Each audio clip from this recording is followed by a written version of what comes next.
Hey, what's up, everybody? Got kind of a couple bunny trails here, but there's some stuff that I promised a friend that I would address and dig into. So we're going to look at really quick. We're going to start off with what started it all off, and this is a tweet by at War on Error, on Twitter. A gentleman named Ben, who I care about a lot, and is a former friend of mine. And it says, on important cultural topics, saying "I disagree, I'll pray for you" means greetings from the ever retreating relevancy of religion on modernity. I'm not going to really dig into whether or not that claim is accurate because relevancy, kind of like appropriate or justified or right or fair, typically means whatever whoever is speaking wants it to mean. It's one of those nebulous, undefined terms that you can throw. It's trying to pin Jello up against the wall. I can deal with things a little more concrete. But me being me, I said, well, I disagree with that, but I'll pray for you. And I'll go saying I'll pray for you again is as powerful as saying Beetlejuice the third time. And that kind of amused me because in the movie Beetlejuice, every time you said his name three times, he did show up and things did happen. And I thought that was a very interesting way of linking prayer. And Ben apparently thought that I believed that Beetlejuice was real if I was going to use that analogy. The thing is, I like to deal with reality, and in reality, nobody's ever come up to me and tried to invoke Beetlejuice in order to make things go better. And people have very frequently prayed or offered prayer or prayed for me or said they would pray for me. So that's something that actually does happen. And the idea that Beetlejuice will actually be real, that doesn't exist. So I'm not going to chase your straw man argument. Sorry. Um, Movies are fake, Bruce. Yeah, no shit. But thanks for getting the insult in there. Like the power of prayer. Science heals the sick, not faith healers. And, he's got a really good point. There is a lot of healing that takes place in the Old Testament. There's also very clear, in the Old Testament and in the New, there's also very clear statements that there are vast periods of time when miraculous healings don't really happen. As a matter of fact, there's references as time when prophecy itself before the coming of Christ didn't really happen a whole lot. The last recorded book of prophecy in the Bible finishes up in 425 AD, so about 420 years before Jesus ever shows up on the scene. 4 centuries is a long time, and that's with the ticking clock of the prophecies of the Messiah. Um, yeah, don't know what to say.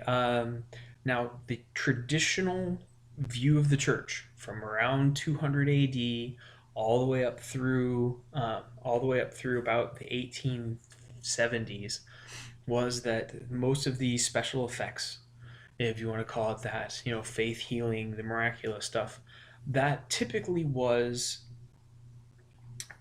by and large, that was done by Jesus and by his disciples who were specifically commissioned by Christ, and then by the people that Christ had given his disciples the ability to commission. Right? It's kind of like Jesus has superpowers. Jesus passes on superpowers when they call this the laying on of hands and gives them the ability to pass on superpowers, but they did not get the ability to pass on superpowers. That's kind of complex. But I'm summing up a whole lot of scripture here. Don't take my word for it. Go check out the book of Acts. Go check out the epistles. You know, um, and so basically, when Jesus ascends to heaven and the apostles are gone, and the people who are immediately under the apostles are gone, these incredible miraculous things that like modern faith healers claim to have, that went away too. And the church is by and large, except for various scams, for the most part, healings were very, very rare. And the idea of a faith healer who would walk around and heal people, and that was exceedingly rare for a reason, because people were basically like, yeah, bullshit. Now there are references to churches and areas where people would go and would be healed. There was a church around the time of the Battle of Hastings in England that was very famous for this. I'd have to go look up which specific church. And in the records of the conversions of the Celts, kind of like magic offs with the Druids, then miraculous stuff tended to happen according to the traditions we have passed down, and we don't have any contraindications there, unless you want to just assume that it can't happen, but there's no proof that it didn't happen. This was the story that was passed down, and there's nobody saying no, it didn't happen that way. There's just people saying, well, that doesn't fit my worldview, so I'm going to ignore it. I'm kind of off on a tangent, but basically, I don't believe that there are faith healers right now, and no responsible theologian that I know of believes this either. This is part of the charismatic movement. So in the 1870 something, this whack job out in California decided that it's no fair that Jesus has superpowers and his disciples have superpowers. I should have superpowers too. And basically what you end up happening is the special effects that come out of that really look exactly like the kind of really charismatic, excited stuff that happens in shamanism and paganism. A lot of similarities to stage hypnosis in the stuff that's going on in the modern charismatic movement. And hey, I'll come out and say it.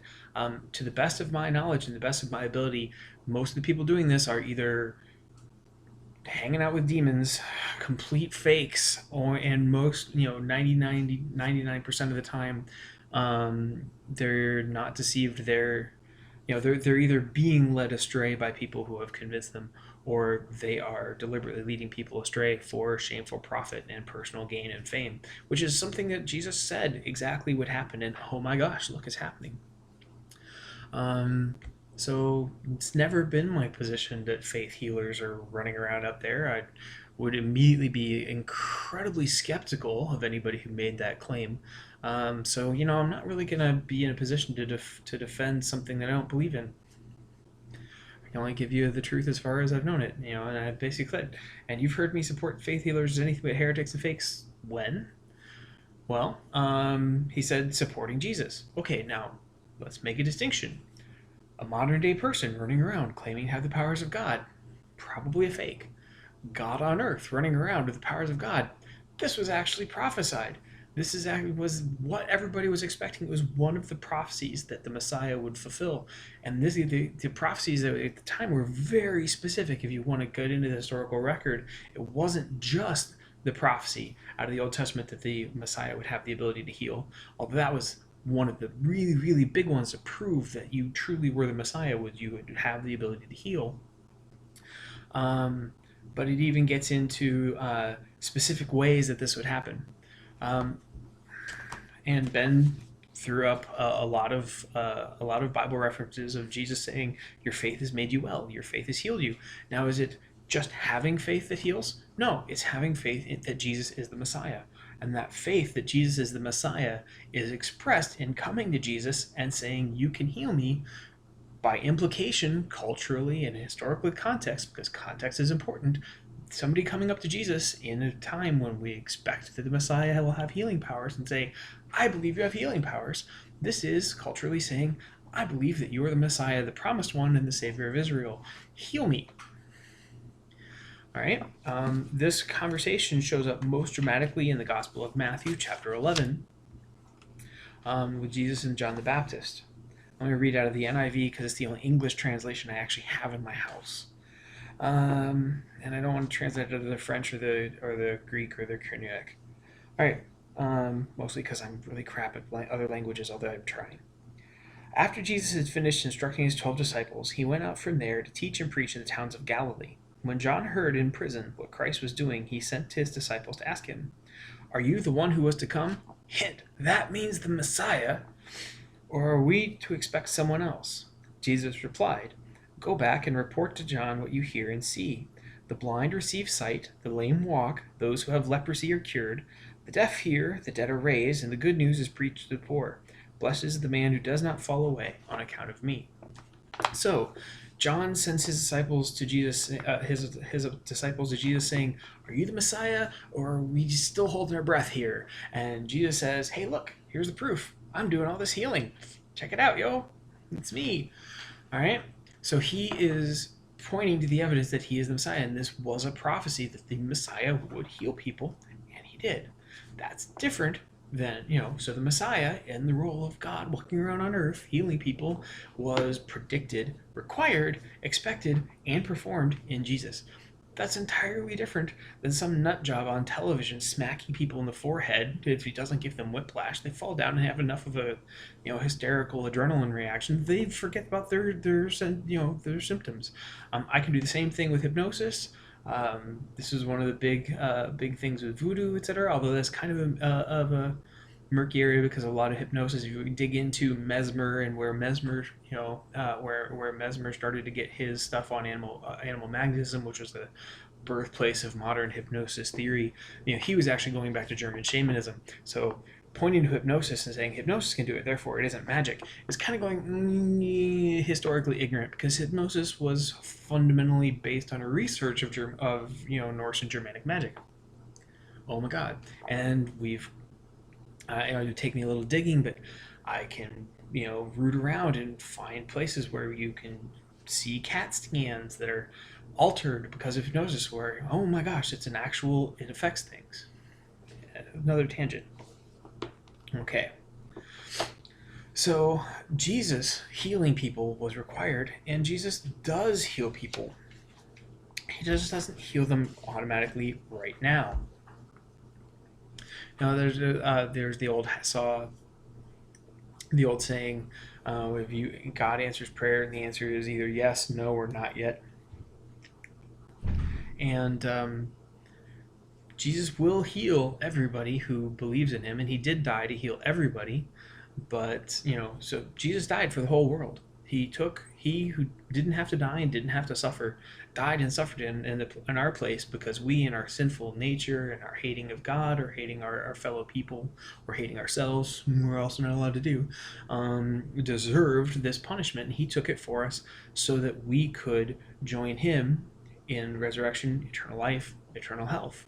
Ultimately, everybody's going to be healed. My mom's basically dying right now because of complications to polio she had in her childhood. And when that does take her life, I can be happy for her, because she's going to be healthier and happier than she's ever been. She had polio before she was even grown up. She's never been a functionally, perfectly healthy adult, and that's coming for her. I'm really excited about that. Although I'm gonna have to keep my apartment cleaner because she's gonna be able to see me. That's gonna suck, because I hate to clean. So there's that one. Let's dig in. There's a couple more things that I want to deal with. Talking about going back to science heals the sick, not faith healers. Okay, but you said I'm praying for you, not I'm a faith healer. Whack job. So let's not switch out our definitions of what we're discussing in mid. Let's not do this red herring argument. Look, it's over here, when the argument's actually over here. So I did a little bit of digging after I got home from work, and here's some things that are kind of interesting. To talk really quick about relevancy, in the U.S., among all U.S. adults, if you add together everybody who thinks religion isn't important, everyone who believes in nothing in particular, and everyone who's a flat-out atheist and agnostic, and they're a whopping 7% of the population in 2014, you get about 22% of the population. So you really want to look at relevance for every person who views praying and believing is irrelevant. There's 4 people who do. So which side of this is really more relevant to the culture?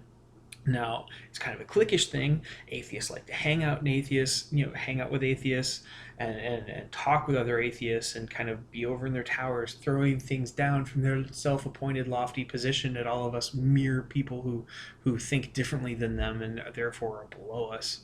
And there are there's ivory tower people like that who are like, who do the Pharisee thing on the religious side too, and they're just as wrong. But hey, look, if you really want to deal with what's important, and then let's look at what's relevant to the culture today, because you said religion, not Christianity, which is what you usually mean when you're talking about religion. You don't go after Islam, you don't go after Hinduism, you don't go after shamanism, you don't go after animism, you don't go after Buddhism. You hate Jesus. Okay, I'm sorry, I'm working on it, but Mostly all I can do is pray for you. um, and the thing is that at that point we hit a truth claim, right? Which is not about my credulity or your incredulity, right? It isn't about my belief or your criticism. It is about my love for God and your hatred for Him, or the idea of Him. I'm trying to be nice here about that, and give you the benefit of the doubt. We've hit a truth claim. It is or it isn't, right? If I pray for you, it doesn't matter whether or not you don't believe it's relevant. Either I am connecting with something that exists or I am not. And we disagree on that, but the evidence of that is going to be displayed or not. And my beliefs don't require that they actually be displayed immediately, because ultimately I believe they will be. This is that whole at the name of Jesus, at the name of Jesus, every knee on heaven and in earth will bow. Eventually it's going to happen. Eventually it's going to be blindingly obvious. One of the reasons I make videos like this and I take the time, I could be sleeping, I could be typing, I could be trying to make money, right? I could go get a second job. One of the reasons that I do these videos and one of the reasons why I'm talking to you about this is because, hey, by the time it's obvious, it's going to be too late. So kind of talked a little bit, but I want to dig into, then let's look at some absolute things. Now, there's some controversy, there's things that go back and forth, but in case you skip this part,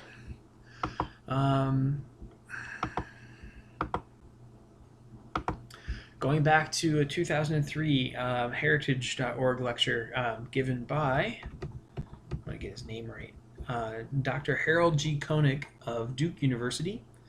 And there's 3 other PhDs who are co-signing on this one.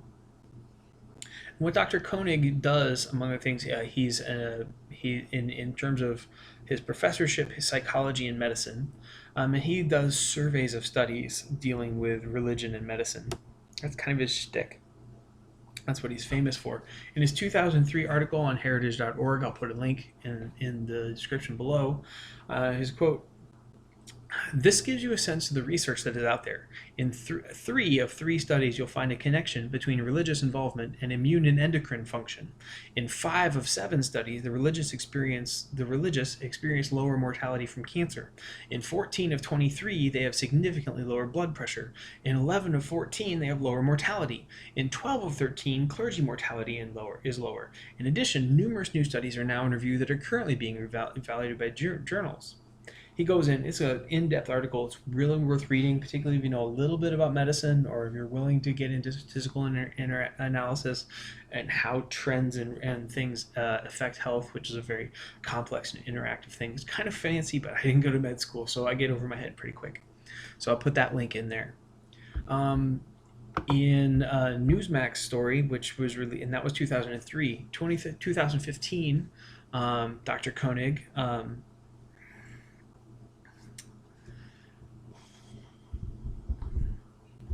revisited this, and his quote, "Studies have shown prayer can prevent people from getting sick, and when they do get sick, prayer can help them get better faster." And that's Harold G. Koenig, MD, talking about this. An exhaustive analysis of more than 1,500 reputable medical studies, quote, "indicates people who are more religious and pray more have better mental and physical health," Dr. Koenig says. And out of 125 studies that looked at the link between health and regular worship, 85 showed regular churchgoers live longer. There's a lot of evidence out there. Going down a little bit from the same article on newsmax.com. The benefits of devout religious practice, particularly involvement in a faith community and a religious commitment, are that people cope better. In general, they cope with stress better. They experience greater well-being because they have more hope. They're more optimistic. They experience less depression, less anxiety, and they commit suicide less often. They have stronger immune systems, lower blood pressure, and probably better cardiovascular functioning. Skipping down a little bit, religious attendance is associated with adult mortality in graded fashion, says Knox. From 2006 population research from the University of Texas. There's a 7-year difference in life expectancy between those who never attend church and those who attend weekly. The American Journal of Public Health has studied nearly 2,000 older Californians for 5 years and found that those who attended religious services were 36% less likely to die during that period than those who didn't. A study of nearly 4,000 older adults from the U.S. Journal of Gerontology reveals that the atheists had significantly increased chances of dying over a 6-year period than the faithful. Crucially, religious people live longer than atheists, even if they don't go to church regularly to a place of worship. The American Society of Hypertension established in 2006 that churchgoers have lower blood pressure than non-believers. Scientists have also revealed believers recover from breast cancer quicker than non-believers, have better outcomes from coronary disease and rheumatoid arthritis, and are less likely to have children with meningitis. Research at the San Francisco General Hospital looked at the effect of prayer in 393 cardiac patients. Half were prayed for by strangers who had only the patients' names. Those patients had fewer complications, fewer cases of pneumonia, and needed less drug treatment. They also got better quicker and left the hospital earlier. Concluded Knox, atheists can sneer at faith all they like, but they can't assume science is on their side. Going to a specifically non-religious friendly source, Scientific American. This is an article December 24th, 2013. Scientists find one source of prayer's power. The religious find strength through God, this we knew, but a new study conducted by Professors Maltfries and Michaela Wonke suggests that even non-believers can get in on the action. In a forthcoming issue of the Journal of Experimental Social Psychology, they present evidence showing how and why prayer might increase anyone's ability to resist temptation. Though we can all agree that to do so requires self-control, the authors propose that the source of such control might not be supernatural. Instead, it might come from something more earthly, something accessible even to the most devoted atheist: social connection. So, even going from a purely let's leave God out of this position, you can find clinical evidence that prayer and religious connection and social connection that is provided by religious involvement in a religious community helps. Now, to go back to science, you had a little bit more to say that I want to deal with really quick. I gotta find the quote. Digging around in Twitter.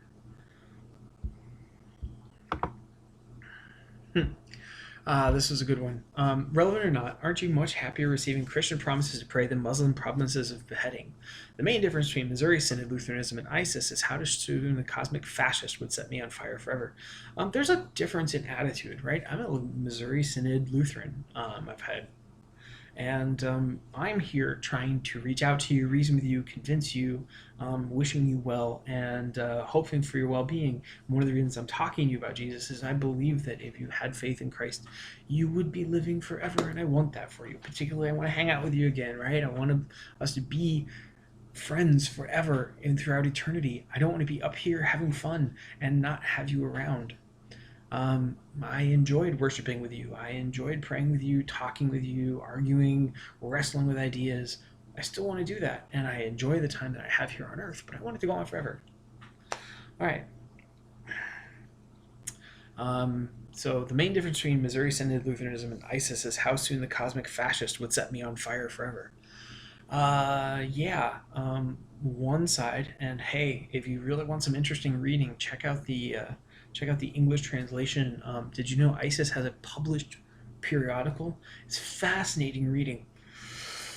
It'll keep you up at night, but it's fascinating reading, and their magazine is all about, soon we'll be able to destroy these infidels, and we will be able to kill these infidels, and we will be able to smash these in. I can't wait for them all to die under my blade, as opposed to, let's say, what this Missouri Synod Lutheran is doing, or what the official Missouri Synod Lutherans, which is constantly putting out things like, we don't want you to suffer, we don't want you to be alone, we don't want you to be, to have nothing to look forward to but death and an eternal death, but we want you to live forever, and Jesus has died for you on the cross so that you could have that. Let's talk about him. Come join us and live forever. You don't find that there's a difference in that. You don't see there's a difference in attitude. There's a difference in approach. There's a difference in which of those groups you're safer as neighbors around. Which of those groups is going to be better people to have running your country, or better people to have living next door. Then I think you have a perception problem, Ben. Okay, and I kind of mentioned that again. This was tweeting on break. Yeah, you have a more positive attitude, you said. However, I doubt that would mean much after the first 1,000 years in being set on fire. I agree. So please stop adopting the attitude of Satan that, God will give you your wish when you say, I absolutely don't want to be with you, and there's no other place, apart from God. Eventually, it's going to boil down to the binary. There's going to be with God, which is a really awesome place, and apart from God or against God, which is going to be kind of toasty. But this is one of the reasons why I pray. This is one of the reasons why I try and show you what love and kindness I can while I have the opportunity, because that's another example that God that you have this hate on, He gives you good things. You can walk and talk and hear, and you have your wife and you have your children, um, and those things can be taken away like this, but they aren't. And for that, I'm very grateful to God, and I will continue to pray for you. All right. You had another thing that you. There's one other thing that you mentioned that I wanted to address really quick, and that was. I think I might have to go to my notifications to dig this one out. I want to get a good quote. Prayer did not double the human lifespan. I just cited one, or make millions of humans to billions of humans in 2,000 years, 200 years. Science did that. Yeah, and science is suddenly going, hey, this population explosion is maybe not a great thing, and doubling the human lifespan. And when my parents were receiving their medical education in the first half of the 20th century, pneumonia used to be called the old man's friend because you were still relatively together, you were still relatively functional, cogent, and you would get sick for 2 or 3 days and then you'd be gone, and it was quick, it was relatively painless, and it was brief. And now we have people living 80, 90, 100, 110 years, not healthy, not happy, not joyous, but kind of trapped in these predominantly paralyzed, rotting bodies. um, Great, science did that, but let's go. I like science, and so let's go over really quick to over really quick to math, right? So let's say we double our pop. One, I don't think science did great for the human lifespan, given that the human lifespan began with Adam and Eve being infinite, or pre-flood. 900 years compared to that 120 really doesn't rank all that much. After the genetic bottleneck happening during the flood, we dropping from 6 to 900 years, suddenly we're dropping to 300 years. It rapidly boils down to kind of what we see nowadays. um, so kind of the modern post-flood lifetime, which is 90, 75 to 100 years. You can cite averages at me, but I know enough history that if you take out the infant mortality during disease, people basically lived pretty much as long as they live now. If you got to your 20s, you were probably going to get to your 50s or your 60s. It was just surviving chicken pox and cow pox and smallpox and this parasite and that virus, and they didn't have all of the immune vaccines, etc., to get kids through it.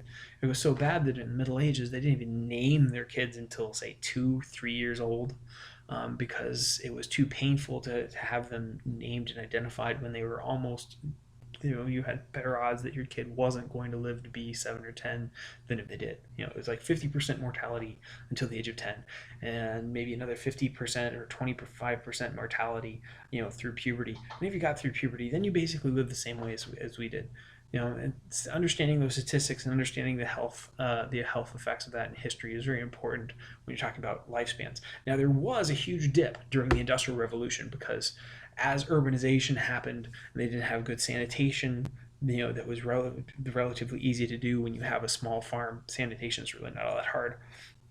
But you stuff a bunch of people in this tenement without good water, good sewage, and disease went all the way. So there was this spike around the late 1700s, early 800s, and that has recovered.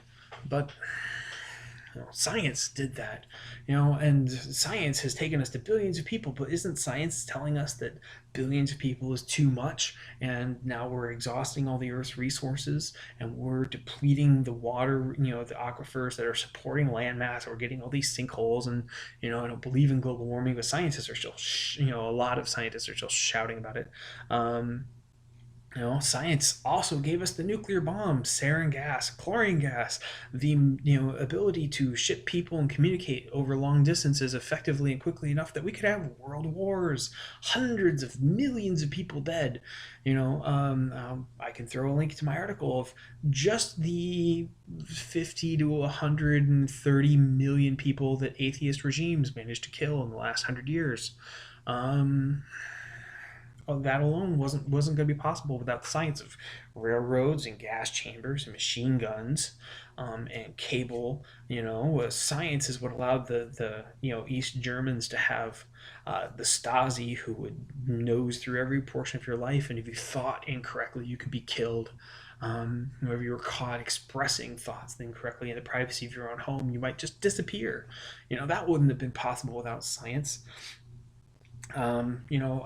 Back where we grew up in Medina, Ohio, we were, you're a little too young to have a lot of memory of the Cold War, but we were within the the fatality radius of three separate nuclear strike targets in the potential Cold War, except we weren't close enough in Medina County to be on the instant kill like people in Akron, Canton, and Cleveland were going to be. We were going to be terminally irradiated from three different directions, so we would have 2 or 3 weeks to bleed and vomit our own intestines out as we rotted to death from the inside out.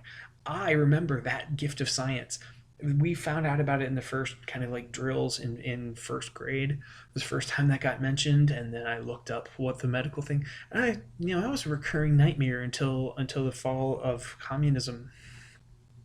So from like 6 to 14, the perpetual knowledge that through no control of your own, you could be irrevocably and hopelessly destroyed and dead with 20 minutes warning, except where it's going to take you 2 weeks to rot to death with no hope. That was another gift of science that I'm deeply grateful. And then, you know, there's the propagation of diseases brought on by intercontinental travel, all these wonderful things that science has brought about. Um, all the weapons and the means of accumulating and spreading power and oppression. You have, you know, science is not, and there are good things about science. There is medicine, there is progress. I thought the space race was pretty cool. But the science of men is going to have the sinful nature of man expanded sooner or later anyway. It just cranks up the volume of what was already there. People are basically schmucks. I'm basically a schmuck. You're basically a schmuck. We all need help from our schmuckness, and then we're back to Christ. But science hasn't brought world peace. It's brought higher death counts. Science hasn't brought, science hasn't brought an end to religious conflict. Science has allowed, Middle Eastern jihadists to recruit, American teenagers and suburbanites into, joining the kill everybody crowd. So for every positive in science, we can point out negatives. I think you're putting your trust in an untrustworthy thing. I think you're trying to cross a bridge. You're standing on a foundation that I don't think is as firm as you believe it is. And then there's the constantly evolving nature of science too. Well, everybody knew even 20 years ago has been overturned again and again. I grew up being told we were going to all freeze to death because of the effects of modern technology. Oh wait, we're going to burn to death. Oh wait, weather, as long as the weather is not normal, is evidence that we're destroying the climate. Oh wait, the weather is normal. Well, you can't look at weather because that's not evident. Weather isn't proof as long as the weather isn't abnormal. So I like science. I love science. Ben, we may have talked about this back when we were hanging out a lot. I was a kid who always asked for science encyclopedias when I was growing up, until I think my 10th or 11th birthday. One of my uncles came to my birthday party drunk and said, "Jesus Christ, Dot, when can we get the little freak something other than science encyclopedias for his birthday?" right? So preach to me about science. Go ahead. Um, which of us was a physics major? So we can, I like science. I love science. I don't believe in science. I don't think there's any evidence that science is going to provide what only God can and what people look to religion in general to do. And if you have some evidence, I'd love to see it. So those are my thoughts. And thank you for sharing. And this has gone way longer than I thought it would. But we covered a bunch of stuff. All right. Peace.